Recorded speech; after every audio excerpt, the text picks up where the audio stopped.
Ladies and gentlemen, colleagues and friends, honorable members of audience, good morning.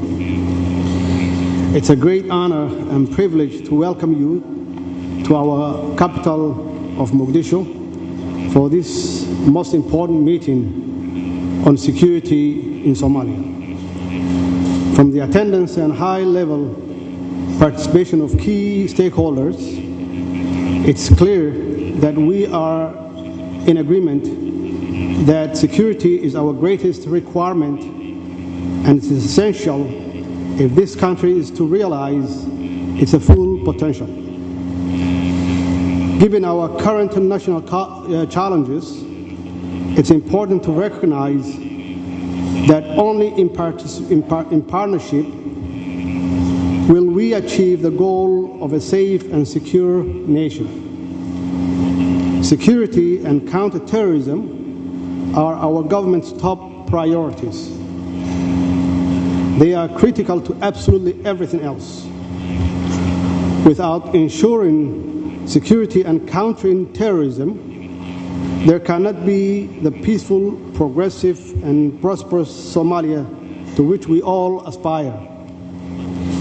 Our government's priorities and national progress heavily depend on improving the security situation in Somalia. If we are to achieve our goals, looking around this room, I recognize two friends and strong partners who support our security forces, notably the police and National Army. There are just too many to name and thank individually, and I therefore express our appreciation and gratitude to all.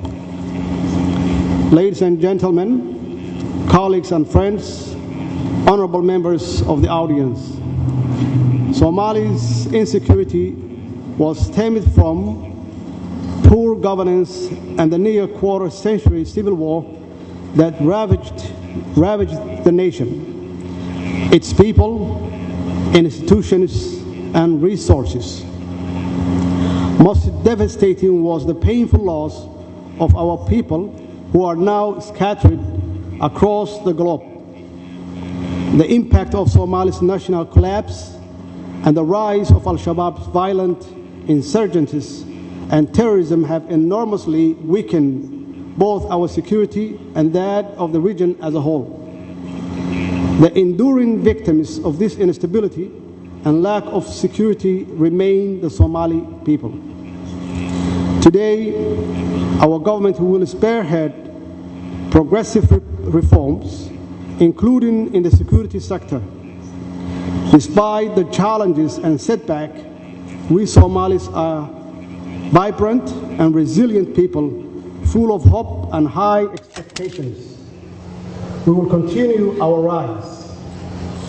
It is this public hope, trust, and expectations that fuel my administration's determination to fully utilize every tangible opportunity to continue to take Somalia forward. It is the solemn promise and duty of my government to capitalize on this momentum. There will be no delay, there will be no disruption. The government is committed to institutionalize peace and progress by achieving our priorities of security, public service, economic recovery, as well as elimination of corruption in all its forms. This will do through education, legislation, and decisive action. We as a government are absolutely determined to win the war against Al-Shabaab and ISIS with a strong commitment and support of our valued international partners. I'm confident that together we will disrupt, dismantle, and defeat the terrorists. We will return full control of all Somali's territories to the legitimate state and its people. The Somali National Army and our partners, our AMISOM, have done significant work to return territories from Al-Shabaab across Somalia. We must and we will continue to recapture the remaining territories from these evil forces. My government's key strategic objectives is to establish a unified, capable, accountable, integrated, and right-sized federal and member state security force that will provide a safe environment for our citizens. As agreed upon national security architecture and recently developed national defense strategy, operational readiness assessment, as well as our National Integration Commission, encompass the security ambitions of this government. We are committed to the implementation of resectorization immediately, and we agree that the role of Commander Defense Force, CDF, is to reorganize and reintegrate the Somali National Army and appoint the best and the brightest sector commanders. In this respect, these documents, if invested in and properly implemented, we will see Somalia return to complete stability and begin to see a true progress. From the outset, I wanted to make crystal clear that we are proud of all our security forces. Our soldiers are fighting courageously and leading the effort alongside AMISOM troops to liberate their fellow countrymen from Al-Shabaab's violence and tyranny. We honor the sacrifices made by AMISOM forces and our international partners. We are forever indebted for their sacrifices.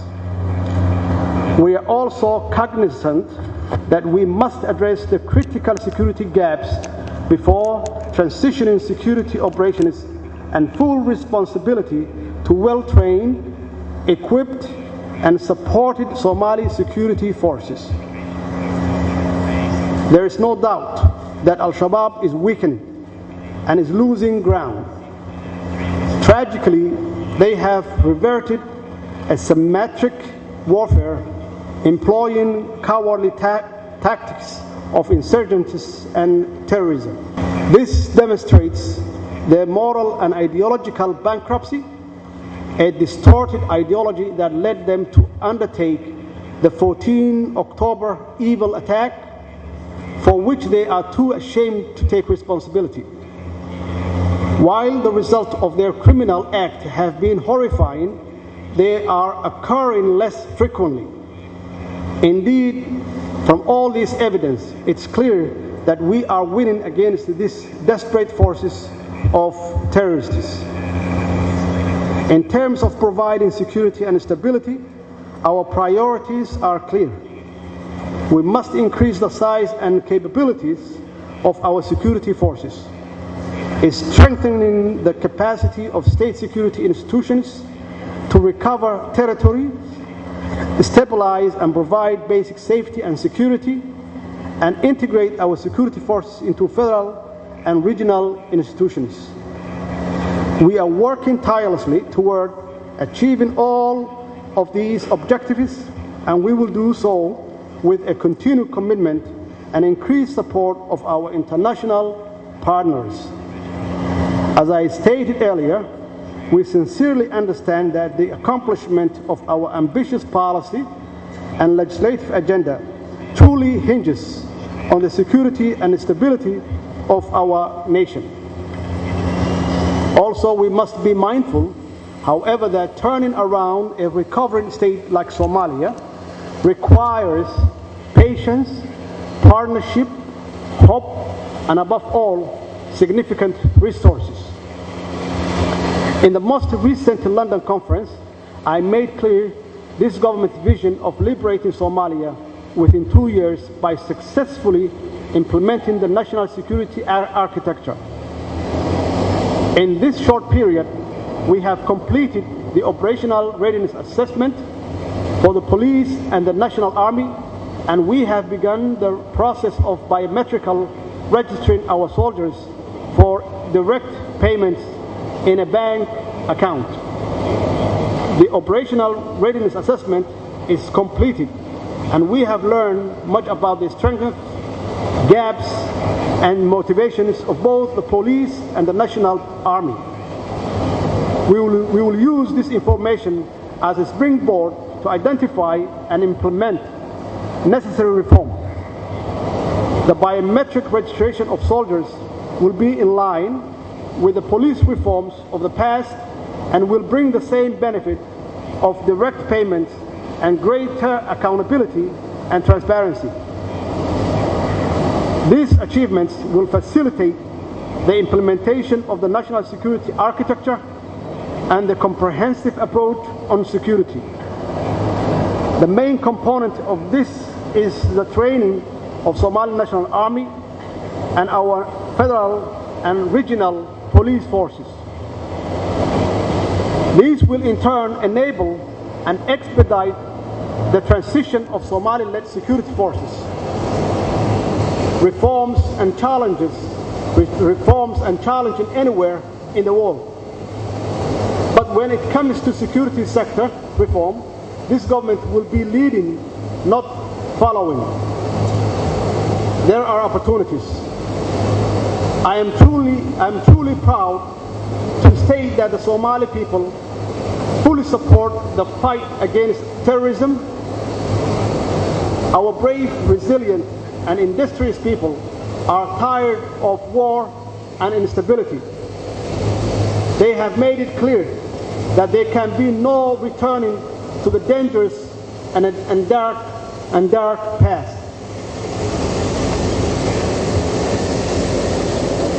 In all National Security Council meeting I had with the regional federal member states leadership who are present today, we agreed there is no greater goal than realizing stable Somalia by implementing the national security architecture.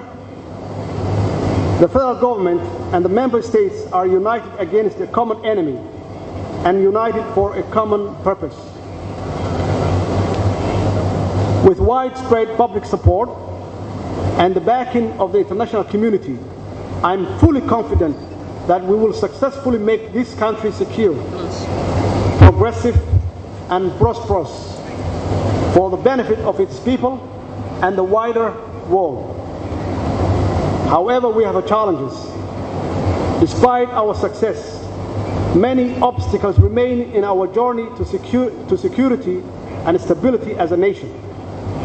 These include, but not are limited to, connecting newly liberated regions and providing stabilizing support in the form of coordinated aid, assistance, security, as well as local and regional economic development.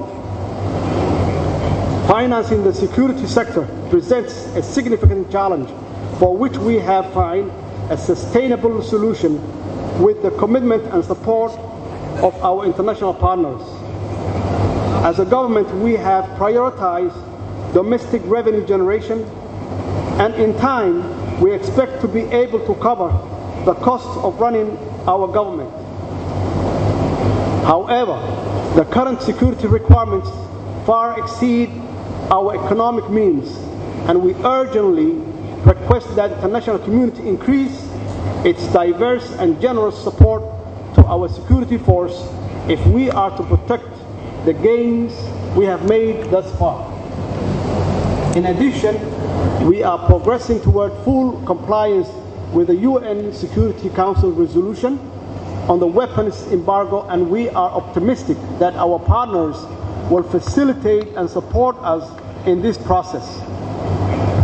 We must be allowed to fight the enemies of peace effectively and bring about their swift demise. Some of my nation's challenges will be discussed in more detail by my esteemed colleagues later today. I wanted to conclude on a positive note that I found buried deep in the Somali National Army report. The Somali National Army, despite the poor pay, is motivated to defend their country because they believe in it. Patriotism is the reason they are willing to risk their lives. I am deeply humbled and tremendously proud of my countrymen. In conclusion, I reiterate that security is our #1 priority. Without it, nothing can be achieved. While we are proud of our national success, including ORA, Operational Readiness Assessment, we understand there is still a long way to go before we establish a well-trained, equipped, integrated, and financed Somali security force. However, with our national conviction and your partnership, we will reach our final destination. The larger goal of sustainable security is intertwined with the need for long-term development. If we are to remain safe and if we are to prosper, we must develop our infrastructure, our industries, our agriculture. We must have good schools and available health care. Peace will not last unless we create an economic climate where all Somalis can not only survive but prosper. Finally, experiences from other post-conflict society remind us of the importance of patience, reconciliation, institution building, and leadership. There must be a clear strategy which involves ridding our territories of enemies, securing that territory militarily, and developing it to bring about lasting change. There can be no quick fix or magic bullets from those seeking a safe and stable Somalia. The benefits, however, are immeasurable. If you are once again for attending this crucial meeting, and I wish you all successful deliberation, and I thank you.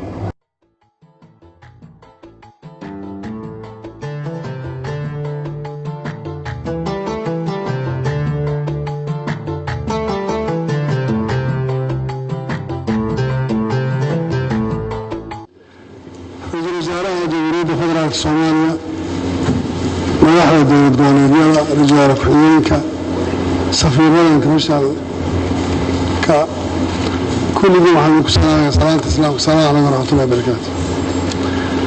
Salaanka bacdi arrinta ku saabsan amniga waxaad moodaa in marar badan aad looga hadlay.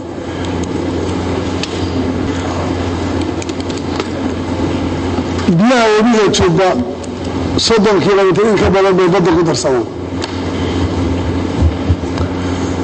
waxaana ugu wacan cid ka faa'iidaysata ma laha. biyaha 30 kilomitir ku darsamaya meelaha ay ku fatahaan cawskii ayaa xidhan wadooyinka waa la mari waayaa. xoolihiina waxay daaqaan beelahii. abaartu waa joogto biyahanagina khasaarahaasaa ku dhacaya. waxaa laga hadlayaa in ka badan 20,000 oo amisooma ayaa waxay joogtaa Soomaaliya. in ka badan 30,000 oo Soomaaliyana waa la helayaa. shabaabna waa lala dagaalamayaya. amisoom bishii wax ka badan 20 milyan baa ku baxda. waxayna leeyihiin logistico. markaad la hadasho waxaa laga hadlayaa dhaqaale xumo inay jirto, logistica yaraan ay jirto. international community waxay leeyihiin waa in la dhimo amisoom oo dhaqaale looma hayo. waxaan aad u garan lahay waxaan isfuuliga markaan kulli isku wada gargaro waxaan u baahannahay in la gaaro waqtigii la xisaabtami lahaa. waxaan rabaa inaan ka codsado dowladda Soomaaliya, international community-ga, donoriska, wadamada TCC-da in shir la isugu yimaado degdega oo ay ka soo qayb galayaan Soomaaliya wadamada ciidamada Soomaaliya ka joogaan UN-ta African Union iyo dowladaha waxbixiya intuba oo lagu xisaabtamayo la isweydiinayo waxaan bixinaa xageebu jira amnigu xageebu ka socon lahayahay maxaa la qabtaa xagee wax maraya in su'aasha la isweydiiyo marka Soomaalida ay ka hadlayso security-ga dhaqaalaha aad badan bay ku sheegtaa iyo ciidan tiro badan oo 28 kuna iyo hadda in indho iyo faraba laga qaadayo AMISOM waxay ka hadlaysaa xoolo badan inay ku baxaan logistic ay u baahan yihiin wiilashoodina ay meesha ku waayeen UN iyo European Union international waxay dhaqaalaha bixin jireen lagu batay aan xisaabtana dowladda Soomaaliyeed hal weydiiyo ciidanka hayso iyo waxa uu qabto iyo waxa ay ka shaqeeyaan AMISOM hal weydiiyo ciidankeedu meesha uu joogo iyo waxa uu qabto horumarku gaari karo wuxuu sameeyo regional states-keedana sidaas oo kale hal isweydiiyo markaan xisaabtana wax isla qaaxna iyo kuwa deeqda bixinaya intuba aan ku salayno marka waxa aan qabanayno qof walba meel lagu hagaajiyo la yiraahdo AMISOM baahidii intaas ay ahayd waxaa la idin dhameystiray muddadaas ay haysataan road map-kaas la isku eegay waxaan qaadnaa meelaha in la tago shaqadana aad qabataan Soomaalida la weydiiyo ciidanka inta la igbaar haysan waxaan u baahanahay kharashka inta la igbaar ku baxa sidaatiin mandate-kiinu waxa weeye meeshaas oo la qabto inaad haysan oo idinka aad kaliya joogtaan meeshaan aad xoreysaan halkaan aad nabad ka dhigtaan internationalka iyo qolaha waxbixiyana la yiraahdo waxaas dhigana waxa la keeno laakiin haddaan mar walba shirkan oo kale isugu nimaadno oo isu mahad celiyo la kala ammaan sheegto wax fiican la sheego barina ay halkeedu ku dhamayso macluumaad sameynayso waxaan aad ugu codsanayaa dowladda Soomaaliya mas'uuliyaddu iyay saaran tahay inay shirkaas qabato la isu yimaado lagu xisaabtamayo 10 sano soo dhaafay dadka Soomaalidu waxay ku safraan diyaaradaha shabaab dhulka gudihiisa oo dhan iyaga haysta أنا وحن كنت لنا يا هذا الكلام ما دوري هنا دولة الصومالية حق على المسؤولية الليدرشيب إلى حساب تمام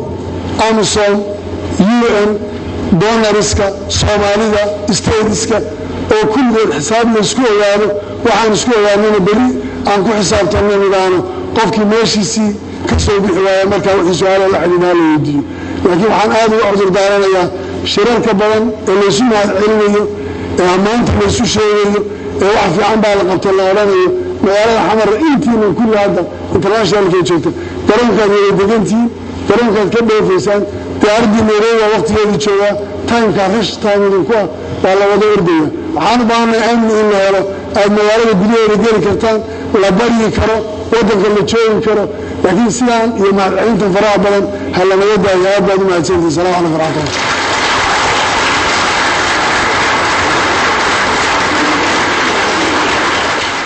His Excellency, the President of the Federal Republic of Somalia, His Excellency, the Deputy Prime Minister, President of the Federal Member States, Excellencies, Ambassadors, distinguished guests, members from the international community, ladies and gentlemen, and all protocols observed. Good morning. I'm honored to be with you here today. In our most recent Security Council meetings, we committed to tackling head-on the challenging aspects confronted by Somalia. We have witnessed several horrific acts of terror against our people, with the most severe attack that Mogadishu has experienced recently. The deplorable act of 14 October speaks volumes to the need of strategically rooting out extremism and terrorism in all its forms. Our gathering here today signifies a new era of our fight to eliminate the enemy together. As we make headways in ensuring security gains, I must pay tribute to the support and solidarity shown in our recent tragedy by the international community. I'm also proud of the support we received from the federal member states, the diaspora, and other entities. The unity we have seen continues to flourish between all stakeholders, which is a great momentum. A shift in approaching our interests holistically to ensure the developments and achievements realized in security gains. Today, we make the commitment of inclusive politics forward by taking stock on our progress made in London Conference. Excellencies, ladies and gentlemen, London Conference began several milestones that provide Somalia's own trajectory for sustainable prosperity and lasting peace. Since I came to office, I have not known a period in Mogadishu more hopeful and with a positive outlook. This, however, is not without challenges. But I remain optimistic and committed in our determination to work together and focus beyond. Excellencies, ladies and gentlemen, I'm proud to share with you that Banaadir Regional Security Council is established and functioning as well as the District Security Committee for the entire 17 districts of Banaadir region.